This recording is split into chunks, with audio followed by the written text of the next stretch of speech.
All that my grandfather and our ancestors who came here and formed America lived through would be in vain without lesson number 2. Those who cannot remember the past are condemned to repeat it. Now call me old-fashioned, I don't care, but I completely believe in America and what our ancestors stood for. They all had a part in turning this land into one of the most powerful countries in the world. Many died and suffered before a creative mind found an ingenious solution to, maybe, a century-long problem. Now, believe it or not, our ancestors' skills are all covered in American blood. And this is why these must be fought for, protected, and handed on for them to do the same for our children and our children's children. But now, my friends, we're sitting on the edge of oblivion. Our fathers and grandfathers were probably the last generation to practice basic things like building a root cellar or making pemmican. Our ancestors laid the bricks and built the world's strongest foundation that we're about to irreversibly forget. And we're going to pay the ultimate price for this, because if you have a big, strong house with a weak foundation, it doesn't matter if it looks nice on the outside. The next flood will sweep it away.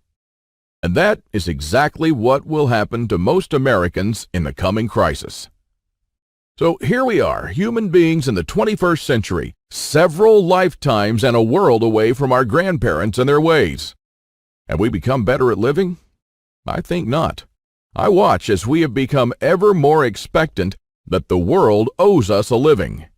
Consumerism has reached epic proportions, and people feel aggrieved if they don't own the latest gadget. The truth is, we never have been more disconnected from life, from the world, from the soil, from the trees, and from our own souls. We're straying away from our roots on a dangerous road from which there will be no turning back. And the good and the bad news is that we're the last generation that can truly do something about it. We no longer know how to live without refrigerators, without cars, without phones, without supermarkets.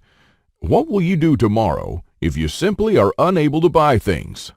I sometimes think that we're kidding ourselves with our bug-out bags and with our 3-day food rations. Wouldn't we be better off looking at what the pioneers took with them when they traveled from Independence, Missouri all the way to Oregon City? Game meat was unreliable even then, so don't think that they made this 5-month journey counting only on that.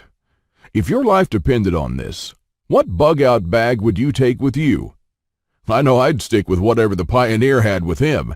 He had to travel weeks on end without much help while taking cover from some native tribes at the same time.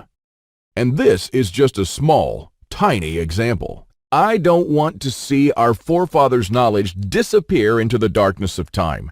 And if you care about your family and what America stands for, then neither should you. If you'd like to find out more, click the link in the description now.